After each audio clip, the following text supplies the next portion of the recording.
அனைவருக்கும் வணக்கம். நான் உங்க அஸ்ட்ரோ புவனேஸ்வரி. கும்பராசி மற்றும் கும்ப லக்னத்துக்கு குரு புதன் கிரக சேர்க்கைகள். ராசிக்கு 6ஆம் இடத்துல இருக்கக்கூடிய பலன்கள். எதிரிகளை ஓட விட போறீங்க அப்படிங்கிறது தான் இதுக்கு அந்த ஃபர்ஸ்ட் ஹூக் என்னன்னு கேட்டிங்கன்னா, எதிரிகளை ஓட விட போறீங்க அப்படிங்கிறத சொல்லலாம். ஸோ இந்த நேரத்தில் இந்த பலன்கள் எப்படி இருக்க போகுது, ராசிக்கு 6ஆம் இடத்துல இருக்கிறதுனால என்ன விஷயங்கள் நீங்கள் ஃபேஸ் பண்ண போறீங்க. கும்பராசி ஆல்ரெடி ரொம்ப பயத்தில் இருக்கக்கூடிய ராசின்னு சொல்லலாம். ரொம்ப தெளிவான ராசி, இன்டெலிஜென்ட்டான ராசி. இன்னைக்கு பயத்தில் இருக்கக்கூடிய ராசி. ஸோ எப்படி இருக்க போகுது நிச்சயமாக பார்க்கலாம். குரு சொல்லணும்னா ராசிக்கு 2ஆம் அதிபதி. ஸோ விஸ்டம், ஃபினான்ஷியல், மணி. குரு பார்த்தா கோடி நன்மை. அதே போல் குரு ஏங்க வைக்காத ஒரே கிரகம். இந்த பிறந்த கால ஜாதகத்தில் எவ்வளோ கிரகம் நெகட்டிவாக இருந்தாலும் எனக்கு ஒரு விஷயம் இதை பார்த்து நான் ஏங்கினதே இல்லை. எனக்கு அந்தன்னைக்கு தேவையை அன்னன்னைக்கு என்ன இன்னைக்கு வண்டி வாங்கணும், ஒரு படிக்கிற வயசில் ஒரு வண்டி வாங்கணும்னு நினைக்கிறேன், வண்டி வாங்கிட்டேன். படிக்கணும், நல்லா காலேஜில் படிக்கணும்னு நினச்சேன், படிச்சுட்டேன்.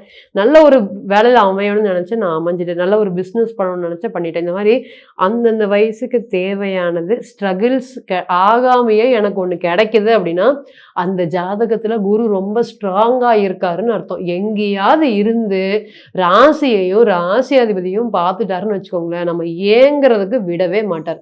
ஸோ ஏங்கிறதுக்கு இல்லாத ஒரே கிரகம் அந்த குரு பாதிப்பு அடைஞ்சா மட்டும்தான் நம்ம ஏக்கங்கள் அப்படிங்கிறத இருக்கும் அப்படிங்கிற மாற்று கருத்தே இல்லை. ஸோ குரு அப்படிங்கிற கிரகம் ஆல்ரெடி சொன்னதுதான். அப்போ புதனோட சேரும்போது புதன்கிறது கம்யூனிகேஷன், புதன்கிறது தொலைத்தொடர்பு துறை. அதே போல் கிராஸ்பிங் பவர், ஒரு நாலேஜ், ஒரு கம்யூனிகேஷன். நம்ம இப்போ நான் உங்ககிட்ட பேசுகிறேன்னா உடனே புரியுது அப்படின்னா அது அந்த புதன் ஸ்ட்ராங்காக இருக்குது அப்படிங்கிறது அர்த்தம். நான் ஒருத்தர்கிட்ட பேசுகிறேன், பட் அந்த விஷயம் பார்த்திங்கன்னா லேட்டாக எனக்கு புரியுது, எனக்கு புரியல, திருப்பியும் சொல்லுங்கள் அப்படின்னா அந்த இடத்துல புதன் வீக்காக இருக்காருன்னு அர்த்தம். சில பேரை பார்த்திங்கன்னா அப்படியே ஒரு க்ரோத் கிராஜுவலி அப்படியே இம்ப்ரூவ்மெண்ட், அவங்க கீழே இறங்க மாட்டாங்க.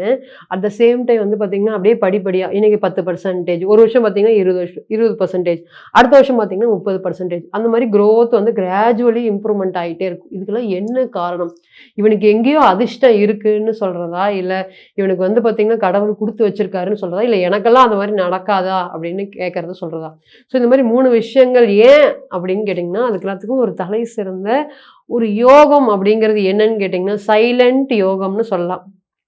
குரு சந்திரன் கஜகேசரி யோகம், அதே போல் குரு சூரியன் சிவராஜ யோகம், செவ்வாய் பார்த்திங்கன்னா ருஷக யோகம், சனி சஷ யோகம். இந்த மாதிரி பல யோகங்கள் இருந்தாலும் இந்த குரு புதனுடைய கிரக சேர்க்கைகள் இருந்தால் எப்பேற்பட்ட விஷயத்தையும் அடிச்சுட்டு ஜெயிச்சுட்டு வந்துடலாம். மாதிரி சில யோகங்கள் சாஃப்டாக காமாக நமக்கு ஒரு நல்லதை கொடுக்கறதுக்கு மட்டுமே காத்துட்ருக்கு. ஸோ அந்த மாதிரி ஒரு யோகம் தான். நிறையா பேர் அதை பற்றி பேசவே மாட்டாங்க. குரு புதன் கிரக சேர்க்கையோ சூப்பர், பட் அது என்ன விஷயத்த கொடுக்கும்? நல்ல தொழிலில் ஒரு திறமையும், நீ 10 பேர் பேசுகிற இடத்துல நீங்கள் போய் பேசுனீங்கன்னா அசால்ட்டு அந்த பிஸ்னஸை நீங்கள் வாங்கிட்டு வந்துடலாம். ஸோ 10 பேர் பேசுகிற விஷயத்த புரியல அப்படின்னா அந்த ஸ்டேஜ் மேலே ஏறி அதை ரீப்ரசன்ட் பண்ணி சூப்பராக அதை பண்ணிட்டு வந்துடலாம். இதுக்கு எல்லாத்துக்குமே என்ன சப்போர்ட்? 10 பேர் இடத்துல நம்ம ஸ்ட்ராங்காக ஒரு கூச்சப்படாமல் பேசுகிறோம் அப்படின்னா அங்கெல்லாம் புதன் ரொம்ப ஸ்ட்ராங்காக இருக்குது. நம்மளை பார்த்தோன்னே 4 பேர் இப்படி கும்பிட்றாங்க அப்படின்னா அங்கே குருவும் புதனும் ஸ்ட்ராங்காக இருக்குதுன்னு அர்த்தம். இது எல்லாமே இல்லாமல் நமக்கு ஒரு பெருமை, ஒரு மகிழ்ச்சி, ஒரு சந்தோஷம், ஒரு இம்ப்ரூவ்மெண்ட்டு இதெல்லாமே கிடைக்காது. ஸோ இந்த நேரத்தில் இந்த 2 கிரகத்தோடைய இணைவு இந்த கும்பத்தை பொறுத்தவரையும் எப்படி இருக்க போகுது? ஃபஸ்ட்டு கும்பராசி இன்டெலிஜென்ட், சனி பகவானுடைய செல்ல பிள்ளைகள். இன்டெலிஜென்ட் இல்லாமல் என்ன? காலபுருஷனுக்கு 11ஆவது வீடு, சந்தோஷத்தை அனுபவிக்க பிறந்தீங்க. ஏன் மேடம் நாங்கள் மட்டுமா சந்தோஷத்தை இன்றைக்கி அனுபவிச்சுட்டு இருக்கீங்களா, ஏன் மேடம் இப்படி சொல்கிறீங்க அப்படின்னு சொல்கிற மாதிரி தான் இன்றைக்கி உண்ட டிரான்சிட் அப்படிங்கிறது இருக்குது. இன்றைக்கி என்ன நினச்சிட்ருக்கீங்க அப்படின்னா எனக்கு உண்டான சேலஞ்சஸ் கிடைக்குமா, அந்த சேலஞ்சஸ்லேருந்து நான் வருவேனா, எனக்கான டைம் எப்போ வரும், நான் என்ன மேடம் இப்படியே இருக்கேன், பின்தங்கியே இருக்கிற மாதிரி, நான் மட்டும் அதே இடத்துல நிற்கிற மாதிரி, இந்த மாதிரி பின்தங்கிய வார்த்தைகளை அதிகமாக கேட்டவங்க யாருன்னு கேட்டிங்கன்னா இந்த கும்பம் தான். எல்லாத்துலேயும் முன்னோடியாக எல்லாரும் யோசிச்சு அதை மாற்றி யோசிங்கிறவங்க இந்த கும்பம். பட் இன்றைக்கி எல்லாமே டே டு டே லைஃப்பில் ஒரு விஷயம் நடந்துகிட்டே இருந்துச்சுன்னா அதை யோசிக்காமல் சேஞ்சஸ் பண்ணலாம், இப்படி இருக்கக்கூடாது, எல்லாரும் மட்டும் நம்ம பண்ணக்கூடாதுன்னு மாத்துறவங்க நீங்கள். பட் இன்னைக்கு அந்த மாதிரி ஒரு நிலைமைகள் இல்லை. சனி பகவானால் கட்டி வைக்கப்பட்டிருக்கிற மாதிரி ராகுவால் பார்த்திங்கன்னா 2 பாம்பு கையில் கட்டி வச்சா என்ன ஒரு வேலையும் செய்யவே முடியாது. ஒரு ஹோல்டு பண்ணி வச்சுட்டு இருந்தால் வீட்டுக்குள்ளே ஒரு பாம்பு இருந்தால் எப்படி இருக்கும், அந்த மாதிரி எங்கே பார்த்தாலும் ஒரு பயம், ஒரு இனம் புரியாத நடுக்கம். என்னடா இது நமக்கு மட்டும்தானா இப்படி நமக்குன்னு எதுவுமே நடக்காது, நமக்கெல்லாம் வந்து நல்லதே நடக்காது அப்படிங்கிற மாதிரி தான் 1.5 வருஷமா உங்களுடைய ஜாதகத்துல ராகு உங்களுடைய சந்திரனை பிடிச்சி வச்சுட்டு உட்காந்துருக்காரு. ஸோ இந்த மாதிரி பிடிப்பு அப்படிங்கிறது ரொம்ப ராகு தான் வந்து பார்த்தீங்கன்னா பிடிப்புக்கு உண்டான காரக கிரகம். அவள் சந்திரனை பிடிக்கும்போது என்ன இருக்குன்னா சர்வ நாடியும் பாம்பு பிடிக்கிற மாதிரி இருக்கும்.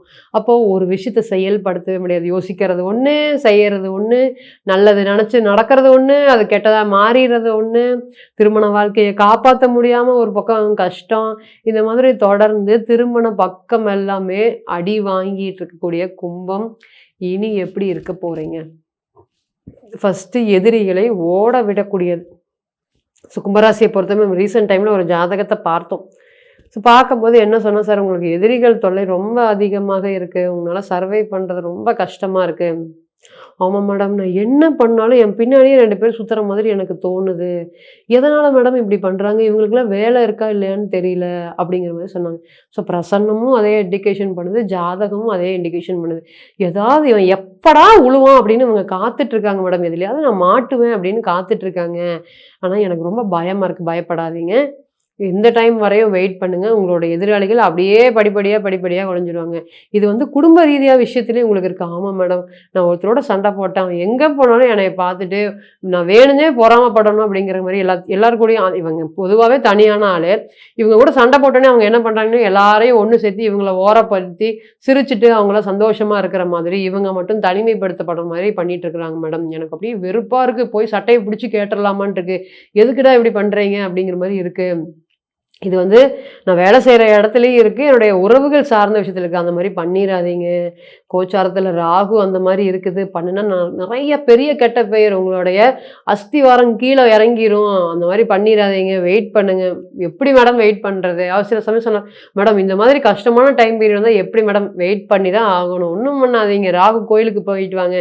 வெள்ளிக்கிழமை துர்க்கைக்கு வந்து பார்த்தீங்கன்னா விளக்கு போடுங்க. ரொம்ப ஸ்ட்ராங்காக எலுமிச்சம்பழத்தில் போடுங்க. ஏன்னா எலுமிச்சம்பழம் அப்படிங்கும்போது நார்மல் விளக்கை விட அதுக்கு இன்ட்டு 100 மடங்கு பவர் ரொம்ப அதிகம். எலுமிச்சம்பழத்தில் விளக்கு போடுங்க. உங்களுடைய அந்த விஷயங்கள் எல்லாமே அப்படியே படிப்படியா அந்த ஒரு தீயில கருக்குனா எப்படி இருக்கும் அந்த மாதிரி உங்களுடைய நெகட்டிவிட்டி அந்த கோவம் எல்லாம் கருக்கப்படும். வெயிட் பண்ணுங்க. அவரும் தொடர்ந்து போட்டு எத்தனை வாரம் மேடம்? 18 வாரம் போருங்க அப்படின்னு சொன்னோம். ஸோ 18 வாரம் அவர் தொடர்ந்து போட்டுகிட்டே இருந்தார். அதுக்கப்புறம் கடைசியாக என்ன அப்படின்னு கேட்டிங்கன்னா, அந்த எதிராளிகள்லாம் அவரோட வேலை செய்கிற இடத்துலேருந்து அப்படியே ஒவ்வொன்றா அப்படியே காணாமல் போயிட்டாங்க. பட் அன்னைக்கு அவர் யோசிச்சு முடிவு எடுத்துனா பெரிய ஜாபை விட்டுட்டு அவர் அதை வெளியே வந்திருப்பார். பட் அவர் அங்கேயே இருந்து சர்வை பண்ணதுனால இன்னைக்கு அவர் அந்த இடத்துல பெரிய போஸ்டிங்கில் இருக்கார். எல்லாரையும் நிர்வகிக்கக்கூடிய பொசிஷனில் இன்னைக்கு அவர் வந்துட்டார். ஸோ இதுலேருந்து என்ன தெரியுது அப்படின்னு கேட்டிங்கன்னா, நமக்கான டைம் எப்போ வரும் அப்படிங்கிறதுக்கு பிறந்த கால ஜாதகம். ஸோ இன்னைக்கு டஃப்பான டைம், அந்த டஃப்பான டைம் இதுவரை நான் கடந்து தான் ஆகணும், வேற வழி இல்லை அப்படின்னா அதுக்கு என்ன சொல்யூஷன்? வாழ்க்கையில் பெரிய விஷயங்கள், கல்யாணம், ஒரு தொழில், ஒரு வேலை வாய்ப்புகள், ஒரு மேரேஜ் லைஃப், ஒரு லவ் ரிலேஷன்ஷிப், ஒரு வருமானம் தரக்கூடிய விஷயங்கள், ஒரு குழந்தை சம்மந்தப்பட்ட விஷயங்கள், இது எல்லாத்துக்குமே ஃபைனல் ஜட்ஜ்மெண்ட் அப்படிங்கிறது பிறந்த கால ஜாதகத்தோட தசா புத்தி. அவர் மட்டும் அன்னைக்கு கோவிச்சுட்டு வெளியே வந்திருந்தாருன்னா இன்னைக்கு அவர் இந்த நிலைமையில இருந்திருக்க முடியாது. அதுக்கு ஹெல்ப் பண்ண ஒரே விஷயம் அவருடைய பிறந்த கால ஜாதகம். நீ தைரியமாக இதை சொல்லு, நான் காப்பாத்துறேன்னு சொன்னது பிரசன்னம். பிரசன்னத்தை நம்ம போடும்போது அவரோட ஜாதகத்தில் 5ஆம் அதிபதி ராசிலே இருக்காரு. அவரை காப்பாத்துறதுக்கு கடவுள் இருக்காரு அப்படிங்கிறது பிரசன்னம் இண்டிகேஷன் பண்ணுது. ஸோ தசாபுத்தி நெகட்டிவாக இருக்குது, பட் கடவுள் இருக்காங்க அப்படிங்கிறத இம்ப்ளிமெண்ட் பண்ணுது. ஸோ இந்த விஷயங்கள் எல்லாமே அவருடைய பிறந்த கால ஜாதகத்தில் கிளியர் கட்டாக எக்ஸ்பிளனேஷன் பண்ணிடுச்சு. அதனால் அவருடைய எதிரிகள் தொல்லையிலேருந்து அவர் படிப்படியாக வெளியே வந்துட்டார். ஸோ இதே மாதிரி தான் இனி வரக்கூடிய உங்களுக்கு ஒரு டைமும் எதிரிகளுடைய தொல்லை அப்படிங்கிறது இனி இல்லை அப்படிங்கிறதுக்கு உண்டான விஷயம். அதே போல் 2வது ஃபினான்ஷியல் ரிலேட்டட் நிறைய கடன் வாங்கியிருக்கேன். எதுக்கு கடன் வாங்கினேன், ஏது கடன் வாங்கினேன்னு தெரியல மேடம். ஆனால் நிறையா கடன் ஆயிருக்கு. இந்த கடனால மன உளைச்சல் அதிகமாக ஆயிருக்கு. இந்த ப்ராப்ளம் எல்லாம் இனி கிளியர் கட்டாக உங்களை விட்டு வெளியே வரப்போகுது. மேரேஜ் லைஃப் அப்படின்னு சொல்லணும்னா இங்கே நிறைய மேரேஜ் லைஃப்பை வந்து பார்த்திங்கன்னா ஒரு சின்ன வார்த்தைக்காக நாங்கள் 2 பேரும் 2 வருஷமாக பேசாமல் இருக்கோம். 3 வருஷமா பேசாம இருக்கோம். ஒரே வீட்ல இருக்கோம். பட் பேசிக்கிறது இல்ல, பார்க்கறது இல்ல. அந்த மாதிரி தான் மேரேஜ் லைஃப் அப்படிங்கிறது நெறைய போயிட்டுருக்கு இந்த கும்பத்த பொறுத்தவரையும். ஏன்னா 7ஆம் இடத்துல இருக்கக்கூடிய கேது, ராசிய வந்து பார்த்தீங்கன்னா ராகு. இப்ப 2 பேரும் இப்ப மனைவிய வந்து பார்த்தீங்கன்னா ராகு பிடிச்சிருக்காரு. அதேபோல கணவர வந்து பார்த்தீங்கன்னா கேது பிடிச்சிருக்காங்க. இவங்க 2 பேருக்கும் ஒரு நட்புறவு அப்படிங்கிறது இருக்காது. இதனால என்னன்னா, 3 பெர்சனோட இன்டர்ஃபியர்னால அவங்க ஏதாவது ஒண்ணு சொல்லிக் குடுத்துட்டு, நேருக்கு நேர் அத பத்தி கேட்காம, "நீ அவங்க கிட்ட இப்படி சொல்லியிருக்க, எனக்கு வருத்தமா இருக்கு" அப்படின்னு ஓப்பன் அப் பண்ணாம, உடனே ரியாக்ஷன் பண்ணி, அதனால நெறைய மன வருத்தங்களும், பிரச்சனைகளும் இன்னைக்கு அதிகமா இருக்கு. பட் அந்த ப்ராப்ளம் எல்லாம் இனி வரக்கூடிய டைம் இந்த குருனால சமாதானப்படுத்தப்படும். ஏன்னா, குரு 11ஆம் இடத்த பார்க்கறதுனால, பரவால்ல அடுத்தது என்ன பண்ணலாம் அப்படிங்கிற ஒரு ஒரு பாசிட்டிவிட்டிய அங்க அதிகமா விதைப்பாரு. அதனால இந்த விஷயங்கள்லாம் திருமண வாழ்க்கையில இருக்கக்கூடிய கான்ஃப்ளிக்ட்ஸ் எல்லாமே பெருசா வந்து பார்த்தீங்கன்னா, ஒர்க் அவுட் ஆகாது. அதனால எதா இருந்தாலும் சரின்னு கேட்டு மறுபடியும் திருப்பியும் காம்ப்ரமைஸ் ஆகுறது கிட்டத்தட்ட ஒரு டைவர்ஸ் ஒரு எண்டிங் ஸ்டேஜ்ல இருக்கோம். இனி மறுபடியும் எங்களுக்கு சேருவோமாங்கிறவங்களுக்கு இந்த மாதிரி ஒரு டைம் பீயிங் ஒரு பெஸ்ட்டான டைம் பீயிங்காக கண்டிப்பா இருக்கும். குலதெய்வத்தோடைய அனுகிரகம் கண்டிப்பாக கிடைக்கும். இந்த குரு அப்படின்னு சம்மந்தப்படும்போது, புதனோட சம்மந்தப்படும்போது நான் ஓவர் குவாலிஃபைடுன்னு என்னைய சொல்லிர்றாங்க. எனக்கு ஹெக்டிக் என்வைரன்மெண்ட்டா இருக்கு வேலை சார்ந்த விஷயத்துல. அந்த ப்ராப்ளம் எல்லாம் இனி கிளியர் ஆகுமா? நெறைய நியூ ஆப்பர்ச்சுனிட்டீஸ் வருது. நியூ லேர்னிங்ஸ் இருக்கு. அது எல்லாமே நான் இம்ப்ரூவ்மெண்ட் பண்ற மாதிரி விஷயங்கள் கிடைக்குமான்னு கேட்டீங்கன்னா, இந்த டைம்ல அது எல்லாத்தையும் ஏத்துக்கிறதுக்கும், கற்றுக்கொள்வதற்கும் நெறைய ஒரு ஜாப் ஆப்பர்ச்சுனிட்டீஸ் அப்படிங்கிறது உங்களுக்கு கண்டிப்பா கிடைக்கும். இது ஒரு லேர்னிங் பீரியடாக கண்டிப்பாக இருக்கும் அப்படிங்கிற மாற்று கருத்துமே இல்ல. இன்னுமே வந்து பார்த்தீங்கன்னா, பிசினஸ் ரிலேட்டட் அப்படின்னு நம்ம சொல்லும்போது நெறைய தொழில் நடத்திட்டு இருக்கோம். அந்த தொழில்ல நெறைய கடன் இருக்கு மேடம். இந்த ராகு வரும்போது நெறைய பிரச்சனைகள குடுப்பாரு. அது ஒரு பிரச்சனைங்கிறது இல்ல. அத வாங்கி இதில போட்டேன், இத வாங்கி அதில போட்டேன். பட் ஃபைனல் எங்கேங்க பணம் அப்படின்னு கேட்டீங்கன்னா, எனக்கு தெரியல அப்படின்னு. இந்த மாதிரி நெறைய ஜாதகத்த நம்ம பார்த்துட்டோம். ஸோ அதெல்லாமே இனி இந்த பண பிரச்சனைகள்லாம் படிப்படியா உங்கள விட்டு விலக போகுது. அதனால தொழில் சார்ந்த ஒரு வளர்ச்சிகள் கண்டிப்பா இருக்கு. குருவோட சேர்ந்த புதன் அடுத்தது என்ன அப்படின்னு யோசிக்க வைப்பார். ஸோ அதனால இத்தன நாளா ஒரு ட்ராப்ல விழுந்திருக்கேன். ஒரு பிசினஸ்லேருந்து வெளிய வராம ஒரு கஷ்டத்துல இருக்கேன்னா, இனி அதை விட்டுட்டு, ஆமா கஷ்டம் நடந்துருச்சு தான். பட் இதிலிருந்து எப்படி வெளிய வர்றதுக்கு உண்டான பாசிட்டிவிட்டிய கண்டிப்பாக விதைப்பாங்க. அதேபோல வந்து பார்த்தீங்கன்னா, மெடிசின் ரிலேட்டட் ஃபீல்ட்ல இருக்கவங்களுக்கும் இது ஒரு பிக் சக்சஸாக கண்டிப்பா இருக்கும். ஸோ மெடிசின் ஃபீல்ட்ல அச்சீவ் பண்றதுக்கு டைம் நல்லா இருக்கா அப்படின்னு கேட்டீங்கன்னா, இது ஒரு பெஸ்ட்டான டைம் அப்படிங்கிறத கண்டிப்பாக சொல்லலாம். ஸோ ஜாப் சேஞ்சஸுக்கும் நல்ல ஒரு அலையன்ஸுக்குமே இது ஒரு பெஸ்ட்டான டைமாக கண்டிப்பாக இந்த கும்பராசியை பொறுத்தவரையும் இருக்கும். ஆல்மோஸ்ட் இன்னைக்கு ராகு 7 டிகிரி வந்துட்டார். இனி ராகு பார்த்து நீங்க கவலைப்பட தேவையில்ல. ஆல்ரெடி பாம்பு வீட்ட விட்டு வெளிய போன மாதிரி.